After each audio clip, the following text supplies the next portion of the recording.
I have a question. So wait, please, wait. Tip, please just Tip, allow me before just one outburst. Please, I have a question.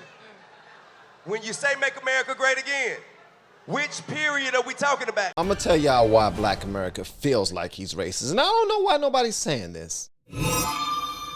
It's because of his slogan. That's for the main part. His slogan, make America great again. And black people were always asking, okay, at what time period are you talking about when you said again? The period when women couldn't vote, the period when we were hanging from trees. I'll answer. What y'all are seeing right now are free people arguing over who got the best master. Oh, yeah. I'll tell you when America was great. Slavery was all over the world. All over the world. Man, America was. I'm not saying it's okay. So why are you saying oh? You're making light of. No, I'm not. You're making light I of haven't the gotten into my enslavement points. I'm not of making people that look like us. You can't make light of that. That ain't nothing you I breeze haven't even over. finished the sentence. How am I making You light of started anything? with some bull. I am answering your question. Which period was America great that we're trying to replicate? Which era was it? And that's what I was telling y'all guys. That's on Instagram. I asked the question. On YouTube, I asked the question. On Twitter, I asked the question, which period was again? And I never seen this video. Wow. I told y'all, man, that matters. That part matters. That last A in Make America Great Again in MAGA, it matters. So right now, Candace is I guess she's about to defend this. And we're about to see how well she does. America great that we're trying to replicate. Which era was it? Tell me. I think I'll answer your question. I'm ready to answer your question. Which period are we talking about? The period when women couldn't vote? The period when we were hanging from trees? I'll answer. Or like the crack era? Which period in America are you trying to make America like So I actually think that I would totally rock a hat right now that said make Black America great again. Because Black America. Make America. Before, we're talking about make America. That wasn't the question. I am answering your question. Which period was America great that we're trying to replicate? Which era was it? Tell me. I think I'll answer your question. I'm ready to answer your question. Which era was it? What? Which era was so great? Here's the thing that you guys are forgetting. America was actually one of the slavery was all over the world. All over the world. America was. I'm not saying it's okay. So why are you saying oh? Hey man. America was one of the first countries. I want to like you so bad. I'm trying to answer your question. Smart. I want to like you so much. I can't answer the question. I want to hear you. I want to be able to hear them. I want to be able to hear them. If I can't answer the question and you're just going to boo when I say slavery was all over the world, which is a fact, why are you booing a fact? Because you're making light of. No, I'm not. You're making light of the enslavement of people that look like us. You can't make light of that. That ain't nothing you breeze over. I haven't even finished the sentence. How am I making light of anything? You started with some bull.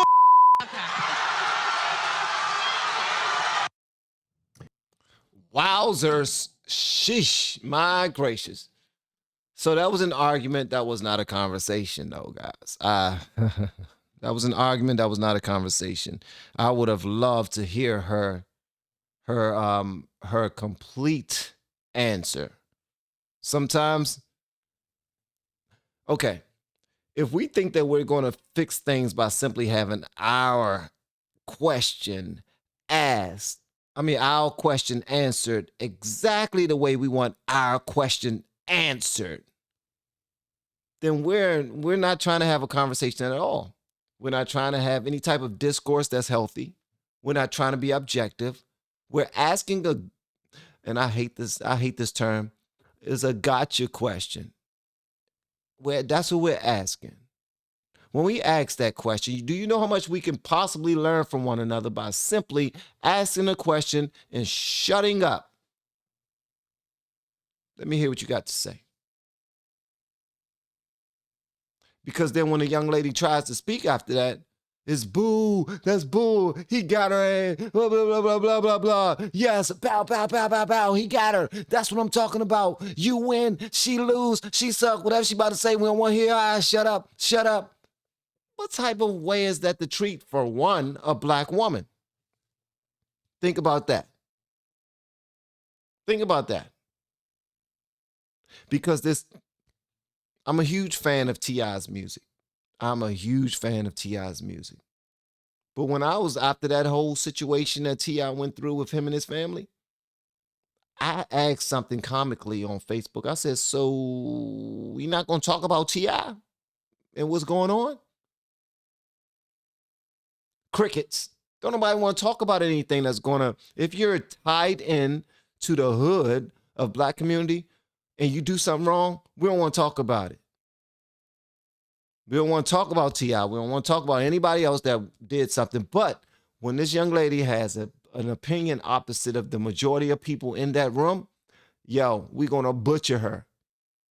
Let her answer the question. Did she ever fully answer the question? That's what I want to know. So what she was trying to say and did say eventually is that America was one of the first countries to, she said, free our ancestors. Nope, it was one of the last.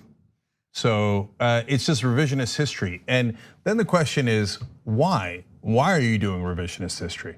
Because that money is real nice, right? I mean, look, come on, are we gonna pretend like she isn't influenced by the same influences that have changed the political ideology of individuals like Dave Rubin? And here's the thing, when you are a grifter, yeah, there's an upside to that because you get to collect that money and you live a nice lifestyle and you don't have to work as hard as individuals who are trying to put the truth out there. But at the same time, grifters aren't ever able to back up their arguments. And then you find yourself in these awkward situations where you might get asked to do a panel, you might get an offer. You might get an offer where you get paid a lot to do a panel like this. I don't know if she got paid for this or not, but then you have to somehow defend the nonsense that comes out of your mouth in your YouTube videos. Y'all see what I'm saying, right? Here's the thing, everybody's making money. Everybody's making money, so we're not gonna go into anybody's pockets. This young lady right here, I'm certain she's making money. If you go look into her bank account, I'm sure she's making money. She's doing very well probably for herself, and so is the gentleman sitting beside her, and so are everybody who's on that panel that was talking. Here's the thing, as soon as we have differences of opinions, we don't wanna sit down and talk about it. We wanna debate it in a way that's in a forum that's not even fairly hearing out every side, and that's not cool. That's not cool. When T.I. said to Candace Owens, I want to like you. I want to like you so bad, but I need for you to answer this. That's when T.I. should have just said, shoo.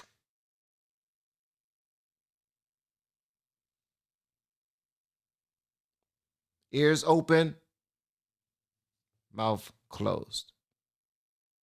This was very, I don't know. Let me finish listening to this right here. And you can't, because the facts don't back up your argument. Yeah, I mean, I'm curious. I would love to have interrogated her on that. So was she referring to a Reconstruction period where for a very brief period in the South after the Civil War, when the Southern racists were thoroughly defeated, there was a brief moment where African Americans were allowed to own land and start their own businesses, and we had a black governor of Louisiana? I doubt she's referring to that.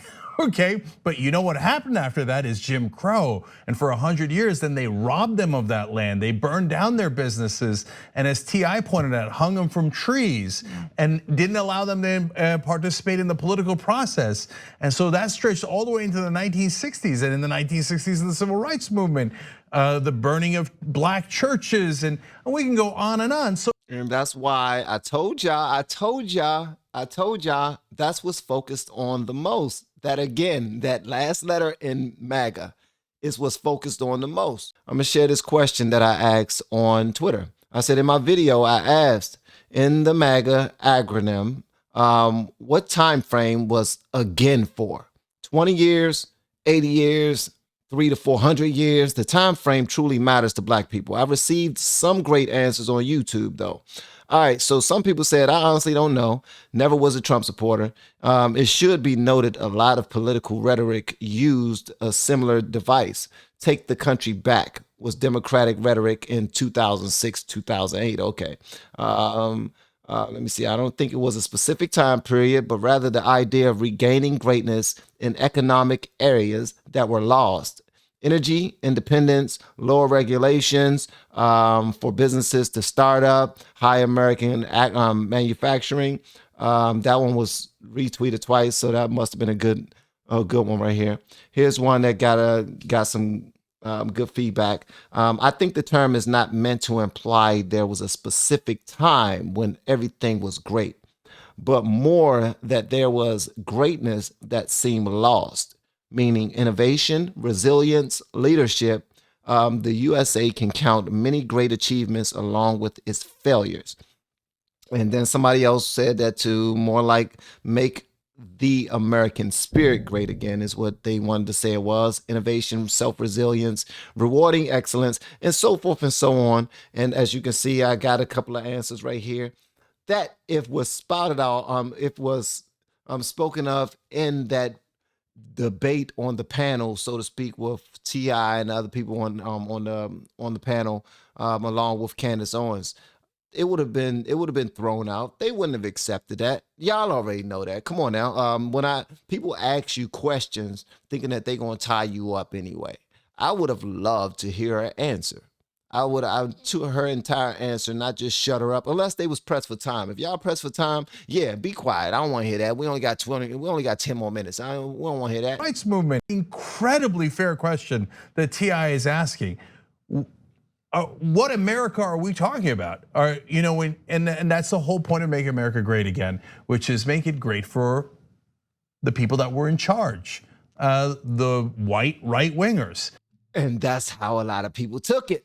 And see, that's why I ask these questions, man. That's why I ask these questions. And this is why you see the answers y'all like get. That's what the reference is too. It wasn't great for African Americans. Oftentimes it's not great for Latinos or Asians, etc. And that statement basically says, I don't give a damn about you. I don't care that it wasn't good for you. In fact, I'd like to return to a time where it was terrible for you. And that's why at the end analysis, it is indefensible. Yeah, it is indefensible. That was, even though I enjoy watching people like Candace Owens get their comeuppance and get confronted by people who actually know what they're talking about, that was pretty difficult to watch, right? Because first of all, she immediately pivots to doing what people like her do all the time, which is they start answering a completely different question. And I like the fact that T.I. was privy to that, knew it was gonna happen, and held her accountable, held her feet to the fire, and demanded an answer to his question. And she failed to provide a real answer that was backed up by real facts. And the thing that drives me crazy is that in this society where people are hungry for resources, and I get it, it's tough to go out there and try to make a living in the media, it really is. But at the same time, think about the damage you do in accepting the type of influence that she has decided to accept. Think about how many people you hurt through pushing this false narrative and this revisionist history. And one other thing I want to note, Brooke Thomas made this point off air, and I wanted to share her point with you because I thought it was a good one. That panel should have had more Black female representation. And when I say that, I'm not referring to the Katrina Pearsons and Candace Owens of the world. I'm talking about Black journalists, female journalists who have gone out there, who report the news, who know the facts, and could have actually added something of substance to that discussion. I think I want to hear more about that. I want to hear more of that conversation. As a matter of fact, I'm gonna go back and find it. I need to see if that entire conversation, or not even the entire conversation, don't even want to see the entire conversation, to be honest with you. The entire back and forth between those two. I want to see if they were allowed to be heard. I know one person was allowed to be heard. I know the environment. I know what type of situation was going on. A whole bunch of Black folk look like me from where I'm from, and they really feel what they was talking about. Absolutely. I ain't got no issue with them feeling what they feel. Feel what you feel. But when you ask a question to somebody that may have an answer, here's the time to be quiet so you can take in the answer. That's how I look at it. Stop it. Stop. Everybody hush. I'm about to give you the secret to what the y'all are witnessing. What y'all are seeing right now are free people arguing over who got the best master. Oh yeah. I'll tell you when America was great. 7 years after the ending of the Civil War. Exactly what Hold, Candace, because you didn't give the comment, so you weren't prepared for that one. No, but that's not to jump on Candace, because again, I'm disagreeing with my friend. 7 years after the end of Civil War, blacks within 7 to 15 years accumulated over 15 million acres of land. Hold on, before we get to clapping, black people were the only skilled labor in there. So if it was welding to be done, iron bending, cotton picking, it was black people. So instantly, your value became more. And Candace has a point. The point that she made about illegal immigration affecting you is that it's going to affect you at some point. Why? If the Kegel Chicken Factory is hiring illegal immigrants at an undercut on the rate, it affects the black people who live there who should be demanding $20 an hour because they're being undercut. So when they get wiped out, they have to hire blacks, pay them, and unionize. So she's right on that. But you have to remember that people who look like you immigrate too. So before you widely say them all, remember, America is always going to have a slave class. And if illegal immigrants or legal immigrants will not be the lowest paid workers, those in prison will be, and that always ends up looking like one of their sons. So it circles back around. So that's why people who are black, who are from 2 different plantations, got to get away from massa long enough to say, how are we going to burn down both their houses? Now, this is my thought. This is my thought. I don't care if you destroy the Republican or Democratic Party, because at one time, blacks were Republicans. And you dominated those 7 years after the Civil War. You were Republicans. You had more blacks in the House and Senate than you do now, and you dominated your own economic communities. You did that as Republicans. As Democrats, you did the same in cities like Atlanta. You failed in other cities. But the most important thing is self-organizing. By the time we get to a candidate, we should have a list that says white man, white woman, these are our demands. You can meet them and get our vote, or not, and we're going to stay home and crochet and make collard greens. But what you cannot do is continue to argue over who is the best master. I don't give a if it's Trump, Obama, your mama, my mama. What the do you have for me and my community? Oh, wow. Per usual, man, I want to hear what y'all got to say about this in the comments below. If you have yet to hit that subscribe button, please make sure you do so on your way out the door. Once again, guys, I am Van, and now we are all the LFR family, and I look forward to seeing you on the next video, hopefully inside the Patreon as well. Y'all have been amazing. Love y'all. Bye.